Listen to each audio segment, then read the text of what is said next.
Well guys, I finally did it. I finally bought the Harbor Freight anvil.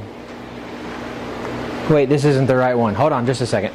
I finally bought the Harbor Freight anvil, the Doyle Anvil, the right one. We're gonna review it, stick around. All right, so I know this is like 2 years after they came out, but I've gone back and forth on whether or not to buy one of the Doyle 65-pound anvils. So, as you've seen in previous videos on Blacksmith on a Budget, as part of this series, I did the review of the Achio, the double-horned 66-pound anvil, and then also did a review of the Vevor 66-pound London pattern anvil. And I've kind of gone back and forth on that. I did a review on the big dog, the 132-pound Achio anvil, and I've kind of gone back and forth. I'm like, okay, do I like the anvil setup that I have, or do I want to change it up a little bit? So we've had the Doyle Anvil for probably about 1.5 to 2 years now, and we've used that for our travel setup. We originally were using that Achio double-horned anvil, which worked out great. It was a nice little setup, and I'll still use it every once in a while when we have people over as just a secondary anvil. But the more and more I got to thinking and looking at the Doyle Anvil, I was like, I think the pieces on the Doyle Anvil are way better set up than they are on the Achio anvil. And I was like, well, it makes no sense to keep around the Achio anvil and have the Doyle Anvil if I like the Doyle Anvil better. We've got that for our travel setup, and I was like, well, for my setup, my anvil setup, I think I'd rather have the Doyle. So a couple other things come into play on that, which we're going to talk about in a video after this. But right now, just want to do a quick unboxing of the Doyle Anvil. So we'll get it open here.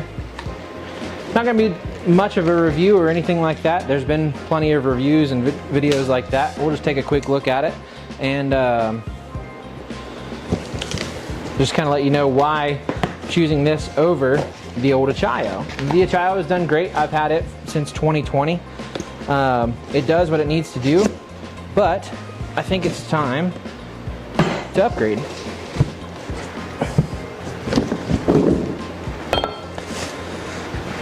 Alright, so we'll set that out of the way. Get the old plastic wrap off of it. These things are always covered in grease, which you gotta love. And yeah. Now I have watched a couple people review them, and they've had some filler on them and some welds and things like that, which again, to be expected. This thing normally goes for 140 bucks, unless you catch it on a coupon. We've gotten them as cheap as $100 on one of the coupons that Harbor Freight puts out. I think I paid 130 or 125, something like that, for this one on a recent coupon. So you can, like I said, anywhere get them anywhere from 100 to 140 bucks. So just be on the lookout for sales, and as long as your store's got them. So yeah, we'll take a closer look at this guy. All right, so just taking a look. This is the Doyle Anvil, and this is the old Achio anvil. Like I said, I've had this for about 5 years, and just got this. Again, we do have this one for our travel setup, so I kind of know what I'm getting into, but I kind of want to point out some key things that I like about this one over this guy. Now, this one, I have seen a lot of people do reviews on, and a lot of videos on this one, and one knock that I've noticed is inconsistency in the casting and just how it's made. So this one, again, it's cheap, it's sent from overseas, usually just in a crappy box with a couple pieces of cardboard wrapped around it. Couple things I remember when I first got this thing out, there's kind of a high spot on the horn, so like it's a two-sided cast. This side of the anvil horn is higher, so it took me a while to ground that down. Other than that, the casting seemed fine. I didn't see any imperfections or bad things like that.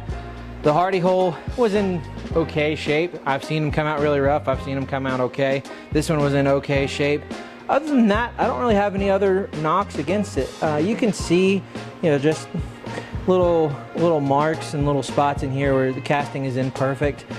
You can definitely tell on the back side here there's some grinding done to it. Possible filler, but I mean, we've beat and banged on this thing for 5 years.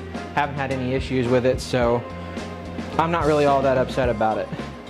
The knocks about the anvil that I will say are two things, and mainly have to do with up here at the horn. The horn, again, seems to be there's an inconsistent shape on it. Some of them have more of a oval horn, some of them are more conical like this one. This one turned out okay. Again, a little bit of grinding had to be done to kind of smooth that up and even it up. But other than that, the horn was okay on this one. I hate the pritchel hole being here. It's almost not useless, but it's very inconvenient and not good placement for an anvil. So that would be kind of my major knock with this anvil. Why I like this one is you put the pritchel hole on the back side of the anvil and you got your hardy hole there as well. So instead of having it inside the horn, you have full use of that horn. You've got the pritchel hole back here, so that's an improvement. The other thing I will say about this on the horn, the consistency on the horn is much better.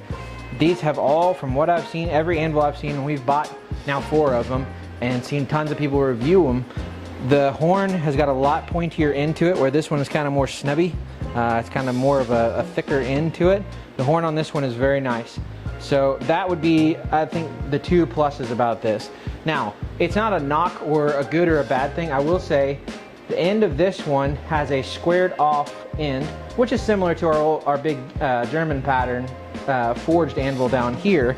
This one has a rounded end. Now I will say, the rounded end on this one has come in handy for a couple little projects and things like that, but that's nothing that you couldn't, just forge out a, bottom fuller for your hardy and use that. So that's not really a knock. I kind of like that one a little bit better just because it goes to a thinner point, not as thin. This one doesn't come as thin, so it's a little bit of a trade-off. But I think overall, I think the Doyle quality-wise is better. And again, those 2 features, the hardy pritchel hole placement and the cone, I think just make this a more quality anvil. Harbor Freight's got a lifetime guarantee on them, so you've got that to work with. If something happens to it and you've got to replace it, you go down to Harbor Freight, you know where they're at, you know there's a person to talk to. With the Achios, you're pretty much out of luck. So again, trade-offs with that, but I think this being more readily available, the quality looks better. Again, I've seen a couple, and you're going to have this with any type of casting. There's going to be issues with them. None of them are going to come out 100% perfect. But I noticed there's probably a little grind weld spot right here. I can see just the tiniest little small spot on here. Not a big issue. The holes aren't blown out. There's no chips on the side. There's no huge indents or anything like that. The face looks great. Like I said, I don't see any pitting. There's one little tiny spot right there. A good grinder. If you have to weld it, there's going to be same things happen with this one, if not worse. So overall, I think this is a great anvil. I think it's a great buy, and I think you're going to find yourself enjoying this one over the Achio anvil. So the other thing I'm going to do real quick, I'm just going to dress it up. I'm going to knock the paint off of it, and then we're going to, in a second part, talk about a stand for it, because I have a great idea for a stand. So that's going to be a whole separate video, putting this thing, mounting this thing on a stand, and I get to show you guys a new product, so stick around for that. So the next thing I'm going to do is to put some paint stripper on this, get rid of all the red paint. I don't like when they color paint anvils. It's just a pet peeve of mine, make it look like metal. So, but anyways, I'm going to go ahead and do that real quick. I'll bring it back once that's all cleaned off, and then we'll work on addressing the edges and everything like that, and then we should be done.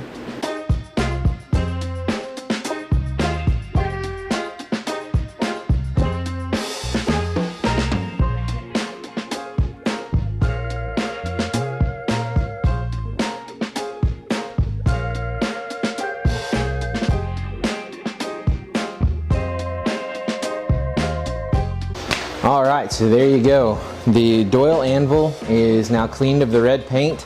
Wire wheeled it there like you just saw, and then put some rust preventative black paint on it. It's a high heat paint, it's a rust preventer, so kind of gives it that traditional look. Now granted, it's not bare metal, but whatever. Took off the little Doyle nameplate there. I think I'm gonna do something that has like our Forge logo or something like that, but that'll be later on. For now, I'm just gonna leave it blank there. It's a junky little piece of, thin aluminum or something. It wasn't gonna last on there hardly anyways, so just went ahead and took that off. I noticed when I was hitting it with the wire wheel, it was falling apart anyways. So not worried about that, but it is done.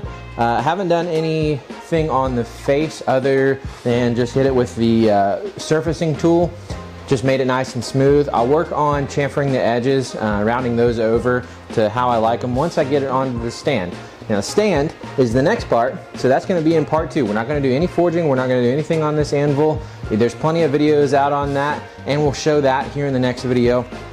So this is just a show of what we've done with the Doyle Anvil. Like I said, compared to the Achio, a lot of good qualities about this thing. So I'm looking forward to it. So stay tuned for the anvil stand video. That will be coming up next. I got a special project in mind to put this thing on. So thank you guys so much for hanging with me on this video. Thanks for tuning in for another Bar Run Farm and Forge video. Like I said, be on the lookout for that stand video coming up here for the Doyle Anvil. God bless, take care. We'll see you on the next one. Bye.